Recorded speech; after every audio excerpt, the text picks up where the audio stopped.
Now, the American equity markets are really strong and really high, and a lot of people are worried about whether that's going to continue, because high prices, well, that's when you sell, isn't it? Low prices, that's when you buy. So we're in this market where prices are really, really, really high. So it's only natural for many people to think about selling, or to be worried about the market falling back a long way and killing all their profits. So in this video, we're going to look at the American markets and try to work out what happens next. Today's rant is about the overall situation with the American markets, be that S&P 500, be that Dow, be that the Nasdaq. In the markets, really, you only have to know one thing: which way is the market going? And if you don't know that, well, really, you're dicing with your finances, aren't you? Let's think about the direction of the market. Let's have a look at some charts. Here's the S&P 500.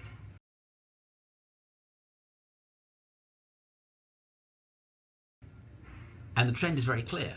It's up and it's tight. That's always a good sign. So let's have a look now at the Dow. It's the same. It's up and there's very little volatility. Now let's have a look at the Nasdaq. Well, obviously there's plenty of news in the Nasdaq and it feels like it's a volatile market, but look at the performance. It's up. It's a very strong bull move. And again, not much volatility. Now, the key about volatility is just a measure of certainty in the market. If the market's uncertain, you get lots of ups and downs, lots of spikes, lots of wobbles. And when the market's pretty certain of what it's doing, there's not much volatility. It just goes the way that it goes, with not many ups and downs and not many crashes and zooms. It just gently trends. And now you're seeing that in the S&P 500, the Dow and the Nasdaq. So let's zoom out a bit and have a look at what happened last time there was a crash. Because remember, earlier this year, we had the tariff crash and there was an immediate recovery, a V-shaped bottom, which is very, very rare. And oh, look, back during COVID, the same kind of crash recovery and the same kind of trend after the event. Well, I wonder why. Well, we know why, because the market had intervention from the government. And guess what? We got that intervention back. Now, the thing about intervention is when governments get into intervention, they don't stop doing it. They get hooked on it. Well, there are people whose job it is to do it. And there they are doing it again. What you see in the market is the same kind of performance. So if you look back at the COVID intervention, you see how long it goes. And if you project that with the current intervention, you see that that goes on into the end of next year. So we're up for another 16, 18 months of a bull market, at least, as long as nothing comes out of the blue and wrecks the picture. So that's very, very bullish for us, because I'm sure most of us who are watching this are long. I don't think there's many shorters watching this, but if you're there, I think being short is going to be pretty difficult for you over the next year or so. So the market's trending up without volatility, which suggests that the market's pretty certain. Well, it would be certain, wouldn't it? Because it would know that there's intervention coming in, and that's coming from the US government or the regulators, whichever regulator is pulling that lever.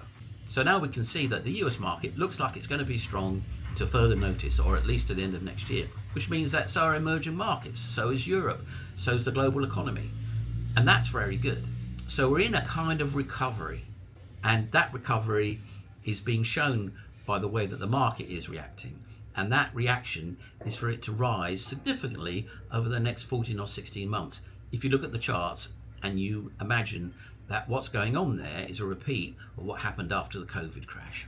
And I think that's a very tempting conjecture. And that's the one that I'm making, actually, because I'm long. Now, the thing to remember is this is not financial advice. This is raw material for your own theories. You might think I'm completely wrong. I might be right. You might not have seen those charts. You might look at those charts and see something completely different. In any event, the way to make money in this market is twofold. One, buy a tracker. Just let the market do its job. The other way is to get stock picking and to work out your own theories and to do your own research and get other people's opinion and crunch through it and come up with your own opinion based on their opinion, whether they're right or wrong. And that's the way you get alpha.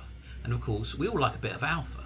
But for most people, actually, buying a tracker is the way to go, because if you look at the past and you look at how the tracker has performed, it's pretty hard to beat. But anyway, we're not watching these videos because we don't want to try.